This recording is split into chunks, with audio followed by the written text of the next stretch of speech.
Hey guys, it's Mr. Anime Trade coming to you with my birthday Q&A video. As we've previously discussed, this is going to be a very long video, so I'm probably going to put links and annotations to the different question segments.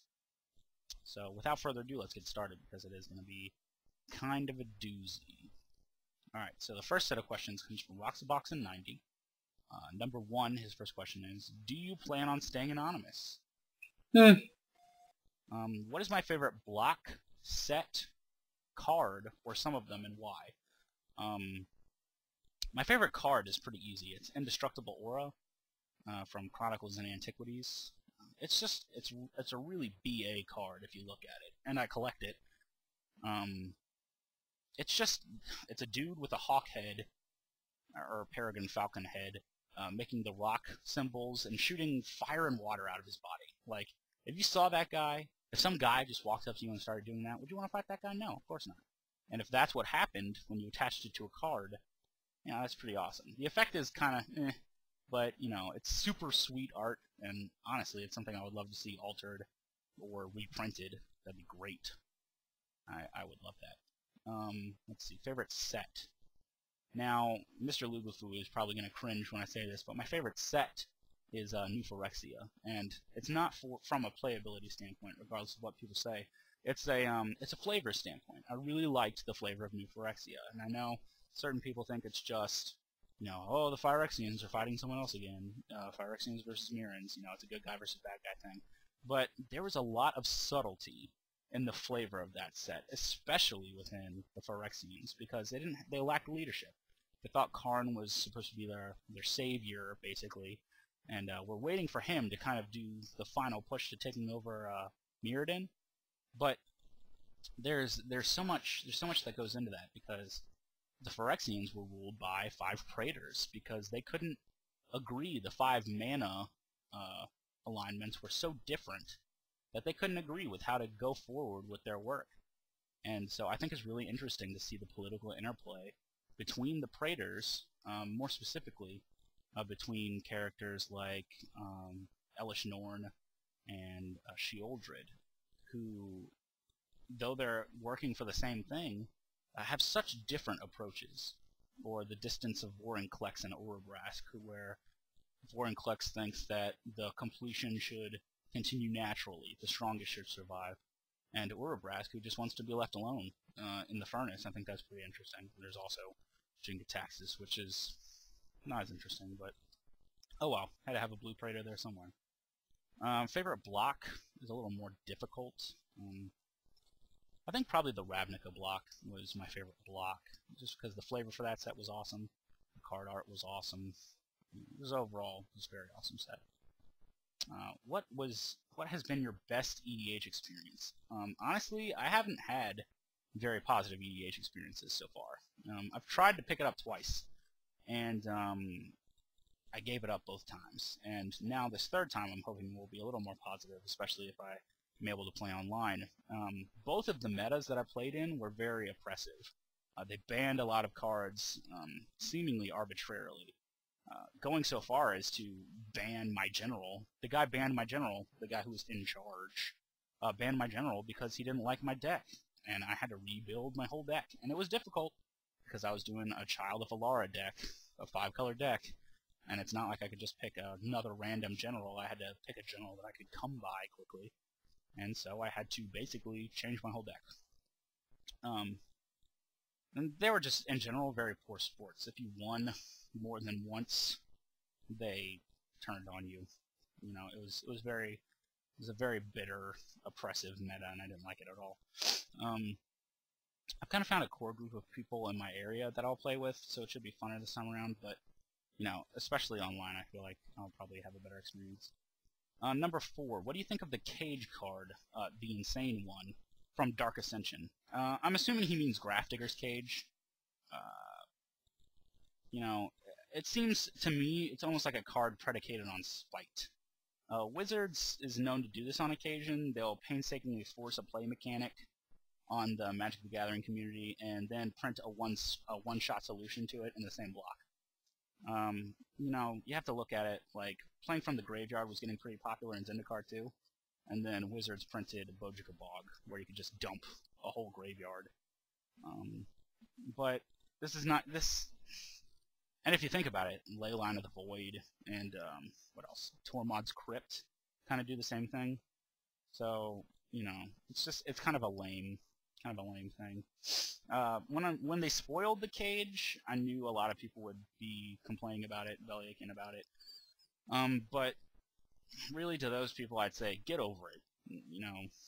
There are plenty of answers to Grafdigger's Cage in Standard that are not only cheap but super effective. Like Crush is a 1-drop for red, destroy target artifact. I mean, I feel like that's pretty straightforward. You got Naturalize, what else? Acidic Slime, Stony Silence. They're all still in Standard, and that's just a few of them. There are a lot more answers to Grafdigger's Cage that are still in Standard. And, I'm sorry if that messes up your perfect deck, but it's something you can just throw in your sideboard. If you come up against Grafdigger's Cage, just put it in your sideboard. It's not a big deal. Just have 1 or 2 of them floating around. On a bit of a personal note, though, there are some hate cards that I actually really like. One of them being Flashfire. And it's kind of, it's not something I would ever play in competitive play or EDH or anything like that, but I have a casual aggro deck that I run Flashfire in. It's kind of like a kitchen table deck, pretty much. And whenever I run planes, I run against planes, I always have Flashfire handy, and it's just it is the biggest tool card to use against a planes deck. Next set of questions, actually just one question, comes from Bicer74. How old are you going to be? I'm going to be 22. Actually, I am 22 today when I'm posting this video, so I'm 22 now. Crux25565. I read his number, so don't be impressed. I didn't just remember it. Asks, his first question, are you part of Anonymous? I'm not sure I would cop to it if I were still an active member, but yes, back in middle school and high school, I was part of Anonymous, very much so. I was pretty active. Especially back in those days, trolling on the internet was just one of the funnest things to do. I still enjoy a good troll every now and then, but I'm not part of Anonymous. I wouldn't affiliate myself with Anonymous. It's just gotten away from what it used to be, and I suppose I've even gotten away from who I was when I was interested in doing that. So even if Anonymous was exactly like it was when I left, then, I might still not be in it. But something that's kind of been disappointing about Anonymous lately is that Anonymous has kind of departed from what it used to be. It used to be none of us are as cool as all of us, and, we're not your personal army. We're Legion, we do not forgive, we do not forget, expect us, that kind of stuff. It was a big trolling organization. We would DDoS websites and, send full-page faxes of black ink to people, blah, blah, blah. It was interesting. It was a diversion. And I was more Rage Against the Machine in high school and middle school, so I guess that kind of played into it.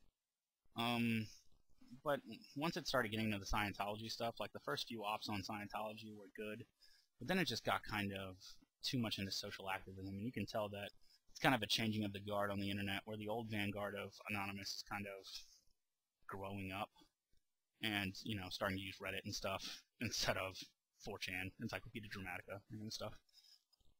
Alright. Number 2, how did you become a Pats fan? Great choice, by the way. I'm assuming you mean Patriots. When you say Pats, I'm sure that's what you mean. I'm not a Patriots fan. In fact, I'm not a fan of professional sports in general. I'm assuming you got that impression from the trash can that's been in the background in a couple of my videos. That was my old roommate's trash can. I'm not a Patriots fan. In fact, I find professional football to be very frustrating. Get paid millions of dollars to play a game. It's a little ridiculous in my opinion. I suppose you can say on my girlfriend's behest I'm kind of a de facto Steelers fan because she's a big Steelers fan, but I really could not care less. I could not stress to you how little I care about professional sports. 3, did you ever play other games like Magic, like D&D? I really can't say that I have. There's not a huge Dungeons & Dragons fan base where I'm from, at least that I'm aware of. I'll admit that the RPG aspects of Dungeons & Dragons are very appealing. Character creation is something I really like. So there's always been kind of a wonder to it, but all in all, I've never really engaged in it, no. If you want me to draw your character, though, because I saw recently you got into D&D, if you want me to draw your character for you, I will. What video games do you play, if any? Wow, I love video games. I'm a huge video game fan. I don't get to play them as often as I used to. I just have a lot going on. But I've got a very diverse taste in video games. My first video game holds a special place in my heart. It's Quake 2. It's a first-person shooter with no reason. It's just violent. And my dad, surprisingly, my father, is the one who introduced it to me. So, which is weird if you consider it, but I don't know. It's really fun. It's pointless violence. Let's see some other games I like. More traditional games that I like are things like I don't know, Portal. Everyone likes Portal though, and you're dumb if you don't. Pokemon. I love Pokemon. Every Pokemon game. I want them to make a Pokemon game where you can be in Team Rocket. The only thing is you start in Team Rocket after you have a starter Pokemon. You don't get stuck with like Rattata or Zubat. That'd be frustrating. Let's see. I like Bioshock. Bioshock's great. The first one, more specifically. I'm excited for the third one, too. But second one was kind of, But Bioshock, I think, incorporated FPS elements with RPG elements really well, and I ended up enjoying it a lot. I like RPGs, too. Knights of the Republic, the first one, specifically, I really enjoyed. But I don't like scripted RPGs where you can't create your own character. Like, I don't like any of the Final Fantasy games. I also like RTSs, Age of Empires, StarCraft, that kind of stuff. More so the early ones from the 90s, but there have been a couple recent ones that I enjoyed. Skyrim. I've played the Elder Scrolls games since the beginning, so I'm not jumping on the Skyrim bandwagon. They've actually fixed a lot of the things I didn't like about the previous games in Skyrim, so, that has only enhanced my enjoyment of it. Some more quirky games that I like are games like Phoenix Wright, the Professor Layton's games, specifically Curious Village, Katamari. These are all games that are kind of just they're on the gaming fringes, but they're super fun, and I would suggest people give them a try. Also, Pikmin. Pikmin's a great game, and Nintendo is dumb for not making a Wii port of Pikmin, because the play mechanics for Wii are perfect for it. Got the Wiimote, pulling Pikmin out of the ground and throwing them at stuff. It would be great. But they're too tied up in making Metroid and Legend of Zelda games. Not that there's anything wrong with those franchises, it's just they've been done to death. Next set of questions is from Mr. Lubafoo. Number 1, happy birthday, smiley face. Not a question, but meh. Meh indeed. That is not a question, but thank you for the birthday sentiments. Number 2, why Mr. Anonymity Trade? This one's pretty straightforward. I'm a guy, I'm largely anonymous on the internet. Well, not on the internet, but on this YouTube channel specifically. And I'm using this YouTube channel to trade online, so it seemed like a good idea at the time to name my channel that. Why did you join YouTube? I actually have a few YouTube channels, but this one was specifically made to trade Magic the Gathering on YouTube. 4. How did you start playing Magic? Well, it's simple. I read the rules, I built a deck of 60 cards, and I found a second player to play against me. All joking aside, I assume you mean, how did I get into Magic initially? There was back in middle school, I hadn't developed a personality or hit my growth spurt, so I was kind of this lanky kid that didn't really have any friends outside of being in school. And so I hung out with this guy that lived across the street from me, and he had Magic cards. He was into Magic, specifically because his dad was into Magic. And his dad, let me tell you, if I would have known when I was a kid, I might have stolen his dad's collection, because he had 3 pieces of the Power 9 and, just all these cards from Alpha onward that he was just sitting on, casually. And it was, yeah, it was a great collection. So anyway, he built a red deck, and he would always have me play against him with this blue deck. And basically, he had things that ramped up to, like, Volcanic Dragons, and I had Vizardrix. That was my bomb, was Vizardrix. And not to harsh on Vizardrix, but it wasn't a very impressive deck at all. And so, after losing to him a million times, I basically told him that I wanted to build my own deck. So I borrowed some cards from his dad and built my own deck and kicked his butt 10 ways to Sunday. And that's how I kind of got into Magic. The whole deck building was very appealing to me. Number 5. If you reach a fork in the road, which path do you take? I'll have to admit, I would take the path that went to whatever restaurant that fork came from. Let's see. Chippy12 asked a question. Who's your favorite Planeswalker, story or ability-wise? Well, actually, I've got a Planeswalker. My favorite Planeswalker covers both of these, and this might be kind of a cop-out answer. I don't know how you guys feel about it, but Nicol Bolas is my favorite Planeswalker. He's a huge tool. I'm not gonna lie about it. He's a huge tool, but he drives a lot of plot in the Magic, universe, and I've never read a storyline with Nicol Bolas that I didn't enjoy, because just his scheming and his actual ability, especially coming off of the fact that he's one of the original Elder Dragons. That's just sweet. That's awesome. And I know that people, there might be certain people watching this video that aren't as versed in the mythos of Magic. But, Nicol Bolas is definitely one of the characters to watch. I mean, there is so much that has happened that Nicol Bolas was just behind. So many rivalries, tacit alliances, and just cataclysmic events that Nicol Bolas was simply behind driving. I mean, he's hands down my favorite Planeswalker. If you wanted to have a close second, it'd probably be Sorin, because I think he's probably one of the most well-developed characters, even though there hasn't been a lot done with him. He's very well-developed, and I like it. Ability-wise, it's still Nicol Bolas. His ult is just amazing. It's an obliterator move in every sense of the word, and that's another one. I like his ult because it ties into his actual abilities. Nicol Bolas has, if he touches you, it can shatter your mind, basically, and that's what it feels like with his ults. It's just great. It's a well-made card. The art is cool. I just like Nicol Bolas. Milo the Great One asks, did you ever receive Magic cards as a gift when you were a kid? If not, what is the nerdiest gift you have ever received? Well, Milo, I never as a child received Magic the Gathering cards. The reason being, I don't know if there are these regional differences for you in Canada, but in America, we have specific regions that are distinctly different from each other. I make my home in the state of Virginia, which I love. It's a great state, fantastic. But it is right at the peak, the precipice of something we call the Bible Belt. It's a part of the South that is very conservative and very religious. And as you can tell, Bible, it's conservative Christian.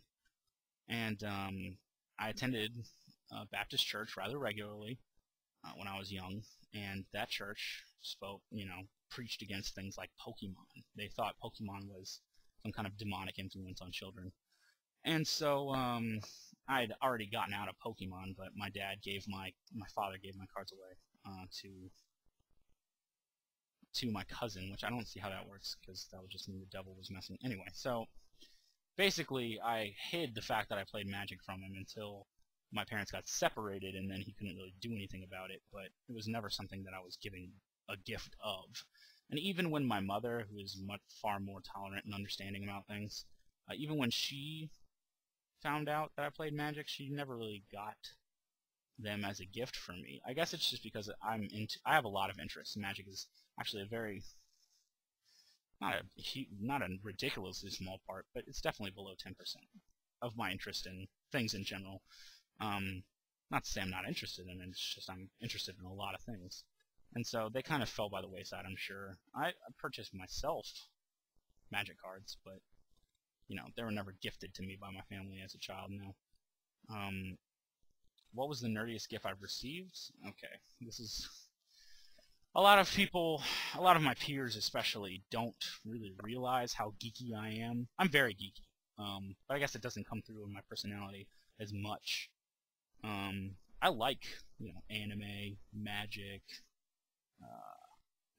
Star Trek, Star Wars, basically I was part of Anonymous. I'm a geek. I'm a huge geek. And I think the geekiest gift I've ever received to this day, and it might not be as geeky as I think it is, but the way I reacted to the gift was very geeky. I'm a huge fan of the Godzilla movie franchise. It's one of my favorite movie franchises, even though movies are terrible. When I was a kid, instead of getting into WWE or Matchbox cars, I was into Godzilla. I loved Godzilla and dinosaurs. and I was just all about some Godzilla. And so, senior year of high school, one of my friends got me the original Godzilla from the 1950s, two DVDs. One was the American edit, and the other one was the original Japanese film. So there was that. There were two, and came in this special collector's case, and it was signed by the director, and I just had a little nerdgasm about it. It was freaking fantastic. Probably one of my favorite gifts to date. I went nuts over it, and looking back on it, it's kind of embarrassing, but in all honesty, I still feel that way about it. Like, it's a freaking awesome movie.